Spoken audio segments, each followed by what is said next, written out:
Hello दोस्तों, top best @45 युग में आपका स्वागत है।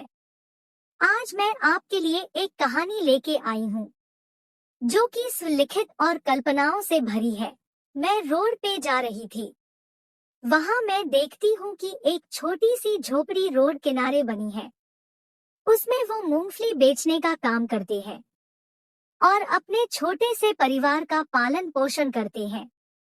लेकिन यार, समझ नहीं आता कि इतनी छोटी सी पूंजी होने के बावजूद शराबी कैसे बन जाते हैं।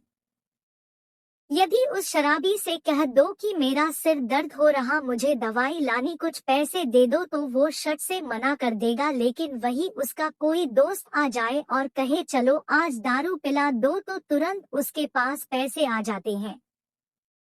उन्हें फिर कुछ नहीं दिखता। फिर तो ऐसा लगता है कि उसने पत्नी के साथ 7 जन्मों का वचन नहीं लिया, बल्कि अपने दोस्त के साथ ही लिया हो। ऐसे ही कुछ शराबी की कहानी मैं बताने जा रही हूँ। मैं उस झोपड़ी के पास से गुजर रही थी।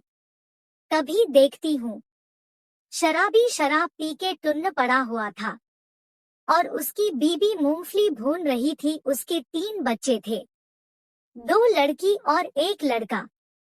एक लड़की महिमा 6 साल की सबसे बड़ी थी, लड़का 4 साल और सबसे छोटी बच्ची 3 साल की थी। तीनों की उम्र पढ़ने वाली थी, लेकिन इतना पैसा नहीं था कि वो सब पढ़ने जा पाते। जो कुछ थोड़ा बहुत पैसा आता भी तो उसका पति शराब पी डालता। बच्चों को 2 वक्त का खाना भी नसीब होना मुश्किल हो जाता। एक दिन वो जुआ खेलने जाता है और वो सारे रुपए जुए में हार जाता है। घर आकर अपनी बीबी से कलह करता है कि मुझे अपना मंगलसूत्र दे दे, तू क्या करेगी इसको पहन के, ये तेरे किसी काम का नहीं है, तू तो मुझसे लड़ती रहती है। वो कहती है, एक तूने मंगलसूत्र ही तो छोड़ा है, इसे मत ले, मेरे पास इसके अलावा कुछ नहीं है और तुझे शर्म भी नहीं आ रही, बच्चे तेरे भूखे हैं, कहीं से खाना ही ले आता, आज मेरी कोई कमाई भी नहीं हुई है कि बच्चों को कुछ खिला सकूं। ये सब सुन के वो अपनी बीबी को मारने लगता है। उसके तीनों बच्चे ये तमाशा देखकर जोर जोर से रोने लगते हैं और अपने शराबी पापा से हाथ पैर जोड़ने लगते हैं। पापा प्लीज मेरी माँ को मत मारो। लेकिन वो कैसे मानता, उसे जुआ खेलने की धुन जो सवार थी। वो घसीटते हुए अपनी बड़ी बच्ची को जुआरियों के पास उठा ले जाता है और उनको सौंप देता है। उसकी बीबी भी उसके पीछे पीछे रोती हुई जाती है और कहती है, कमबख्त, तुझमें जरा भी शर्म लिहाज नहीं बची है, तूने तो अपना परिवार ही दांव पर लगा दिया। वो आपस में लड़ ही रहे होते हैं कि पुलिस आ जाती है और उन सब जुआरियों को पकड़ ले जाती है।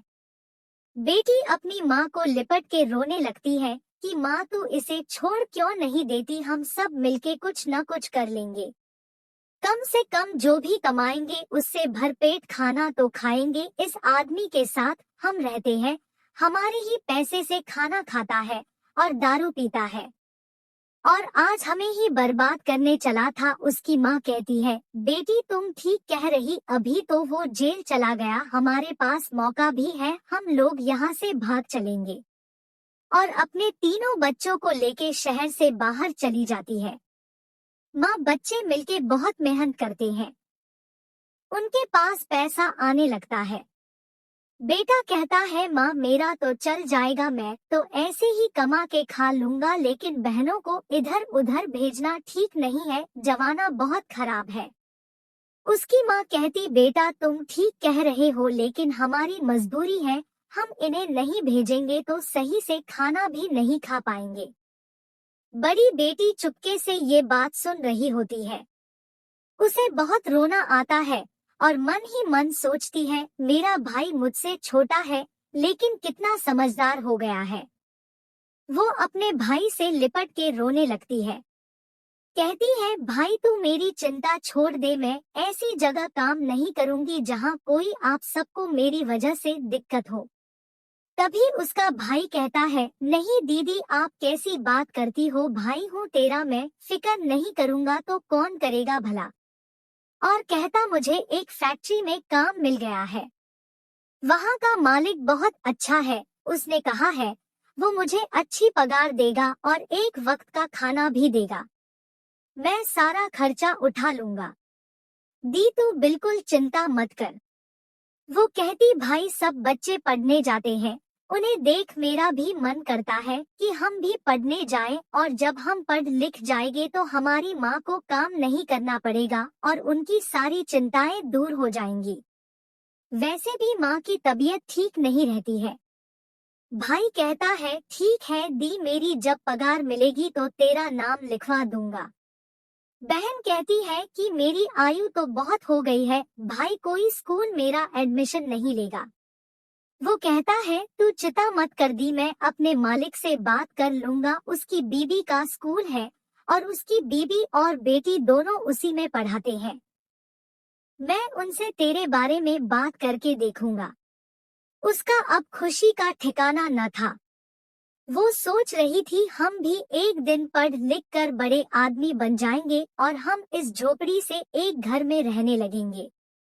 वो अगले दिन काम पे जाता है और खूब मेहनत से काम करता है और अपनी बहन के बारे में सोचता है कि मालिक से पूछूं अभी या ना पूछूं, कहीं मालिक ये न सोचने लगे कि काम पे आते देर नहीं अपनी ख्वाहिश से पहले रखने लगा, कहीं मेरे बारे में गलत न सोचने लगे।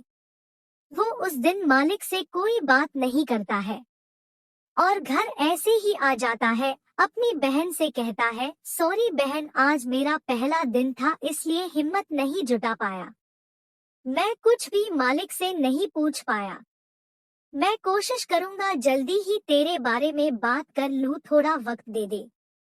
बहन कहती है कोई बात नहीं भाई, मुझे अपने भाई पे पूरा भरोसा है, जब वो पूरे घर का खर्चा उठाने की जिम्मेदारी ले सकता है तो भला ये तो छोटा सा काम है। तुम अपनी ड्यूटी मन लगा के करो, जब लगे कि आज बात करने का मौका है तभी बात कर लेना। वो फिर दूसरे दिन काम पे चला जाता है और दूसरे दिन भी कोई बात नहीं कर पाता है। ऐसा करते करते 15 दिन बीत जाते हैं और एक दिन उसे पता चलता है कि स्कूल में कुछ दिन बाद सत्र शुरू होने वाला है। तो हिम्मत करके मालिक के पास जाता है, कहता है बाबूजी मेरी 2 बहनें हैं, एक मुझसे बड़ी और एक छोटी, एक 10 साल की हो गई है और एक 7 साल की हो गई है। दोनों आपके स्कूल में पढ़ना चाहती है, लेकिन उन्होंने अभी तक स्कूल का गेट तक नहीं देखा है। मालिक कहता है अरे बेटा, पढ़ने की कोई सीमा नहीं होती है, बस पढ़ाई से लगाव होना चाहिए। मैं कुछ बुक्स दिलवा दूंगा और उनसे कहना मेरी बेटी के पास जाके पढ़ ले और प्रधान जी से कह के मैं छोटी की कक्षा 2 की और बड़ी की कक्षा 5 की मार्कशीट बनवा दूंगा। वो सुन के बहुत खुश हो जाता है। आज वो बहुत खुश होके घर जाता है और अपनी दोनों बहनों को खुशखबरी देता है कि दी और छुटकी तुम दोनों कल से मालिक की बेटी के पास ट्यूशन पढ़ने जाना। वो खुश होके भाई को गले लगा लेती है। अगले दिन जब उनका ट्यूशन का टाइम होता है तो वो नई नई किताबें और उनमें बने चित्र को देख देख बहुत खुश होती है।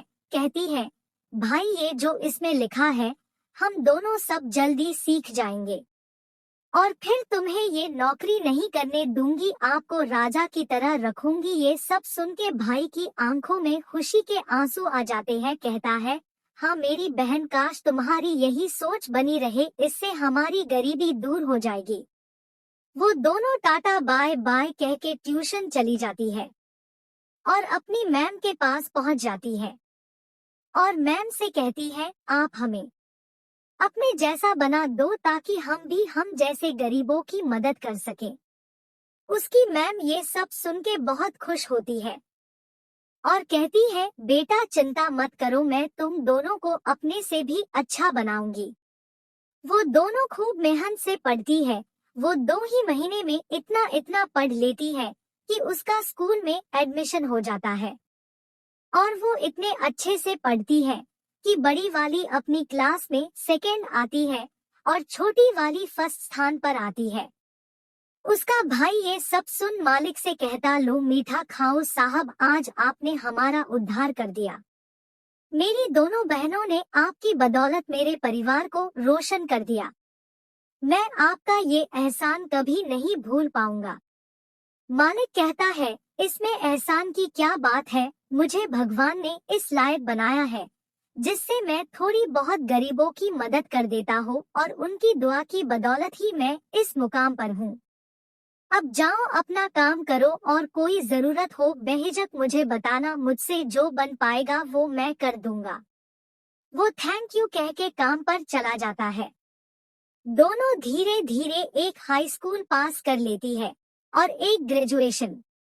बड़ी बहन जैसे ही ग्रेजुएशन पास करती है, ग्रेजुएशन पास करके ही जॉब मिल जाती है, क्योंकि उसकी कम्युनिकेशन अच्छी होने की वजह से उसे एक बहुत बड़ी कंपनी से जॉब का ऑफर आता है कि आप हमारी कंपनी में काम करना चाहोगी। वो अपनी सैलरी और पोस्ट के बारे में डिस्कस करती है और इंटरव्यू के लिए हाँ कर देती है। इंटरव्यू लेने के बाद उसका बॉस बहुत उससे खुश हो जाता है और उसको मैनेजर की पोस्ट के लिए नियुक्त कर लेता है। वो अपना अपॉइंटमेंट लेटर लेके निकल ही रही होती है, तभी देखती है उसके पापा उस कंपनी में स्वीपर का काम कर रहे थे। वो उनके पास जाती है, कहती गुड मॉर्निंग जी। वो गुड मॉर्निंग करके अपने काम में फिर लग जाते हैं। बेटी अपने पापा को पहचान जाती है, लेकिन उसका पापा उसे नहीं पहचान पाता। वो मन में सोचती है कि यदि बॉस को पता चल गया कि ये मेरे पापा हैं, तो या तो मुझे या फिर उन्हें जॉब छोड़नी पड़ेगी, क्योंकि एक ही कंपनी में दो लोग एक फैमिली के काम नहीं कर सकते। तो वो गुड मॉर्निंग करके वो घर को चली जाती है और अपने भाई से सब बातें बताती है। उसका भाई कहता, तो क्या अब हमारे पापा दारू नहीं पीते हैं? तुमने सही से देखा है, वही थे, कहीं तुम्हें धोखा तो नहीं हुआ? वो कहती, नहीं भाई, मैंने उनका नाम पूछा तो गार्ड ने उनका नाम रोशन कुमार बताया है। वो कहता है, तूने उनसे कुछ बात की? बहन बोली, नहीं, मैंने अपनी जॉब की वजह से उनसे कोई बात नहीं की। एक ही कंपनी में एक परिवार के लोग काम नहीं कर सकते। बोलता है, ठीक किया। माँ ये सब सुन लेती है, कहती है, क्या उसने अब पीना छोड़ दिया? उसकी बेटी कहती है, शायद हाँ, मुझे ज्यादा नहीं पता, एक बार मैं ज्वाइन कर लूँ फिर सारी बात पता कर लूंगी। माँ कहती है, ठीक है बेटा, अभी किसी को कुछ मत बताना। वो जॉब करने लगती है। एक दिन उसका पापा उसके ऑफिस में पोछा लगाने आता है। वो उसको गुड मॉर्निंग बोलती है। पूछती है, आप यहाँ कब से जॉब कर रहे हो? वो कहता है, क्या बताऊं मैडम, मैं 4-5 साल से यहाँ जॉब कर रहा हूँ, मेरा कोई नहीं है। मैं यही जॉब करता हूँ, जो कुछ मिलता है उसी से अपना गुजारा कर लेता हूँ। वो कहती है, क्यों आपकी शादी नहीं हुई थी क्या? वो कहता है, नहीं मैडम, मेरी शादी हुई थी और मेरे 3 बच्चे भी थे, 2 लड़की थी, 1 लड़का। लेकिन कुछ मेरी करतूतों की वजह से उन्होंने मुझे छोड़ दिया। एक दिन जुआ खेलते हुए मैं पकड़ा गया था और मुझे जेल हो गई थी, तभी से मैं अकेला हूँ। मैं हर पल अपनी बीबी और बच्चों को मिस करता हूँ कि काश एक बार वो सब मिल जाएं और मैं उनसे माफी मांग लूं। वो पूछती है, आपका नाम क्या है? वो कहता, रोशन कुमार। फिर वो पूछती है, क्या तुम दारू पीते हो? वो कहता है, नहीं, आज मैं दारू की वजह से ही अपने परिवार से दूर हो गया हूँ, मैं अब दोबारा वही सब नहीं दोहराना चाहता। मैंने दारू बिल्कुल छोड़ दी है। वो कहती है, अच्छी बात है। फिर पूछती है, आप कहाँ रहते थे पहले? वो पूरा पता बताता है। वो कहती है, ठीक है, यदि मुझे आपकी फैमिली का पता चलेगा तो मैं आपको बताऊंगी। दूसरे दिन उसकी माँ उसके लिए खाना बना के देती है। वो जब ऑफिस ले जाती है तो उसे बुला के उसको खाना देती है, कहती, ये मेरी माँ ने बनाया है। मैंने आपके बारे में उनको सब बताया था, तभी उन्होंने आपके लिए खाना बना के दिया है। वो थैंक यू बोल के खाना ले लेता है। जैसे ही वो खाना खोलता है तो उसमें उसके पसंद का सूजी का हलवा होता है। वो उसे देख सब समझ जाता है और उसके पास दौड़ा दौड़ा आता है, कहता है कि मैम, आपसे मेरी एक रिक्वेस्ट है, आप प्लीज मुझे अपनी माँ से एक बार मिला दो। वो कहती है ठीक है, जब टाइम मिलेगा तब मैं मिलवा दूंगी। जैसे ही ऑफिस की छुट्टी होती है वो उसके पास फिर दौड़ के जाता है।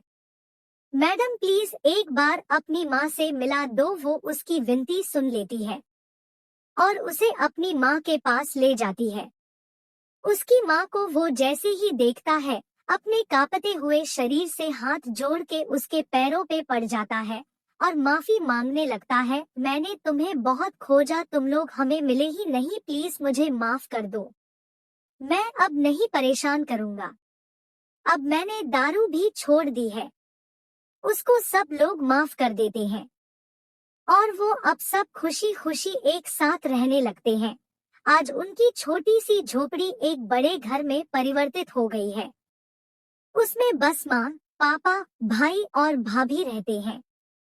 दोनों बहनों की शादी हो गई है और वो दोनों अच्छी जॉब भी कर रही हैं। यदि आपको मेरी कहानी अच्छी लगी हो तो प्लीज एक प्यारा सा कमेंट, लाइक, सब्सक्राइब और शेयर करें। Thank you.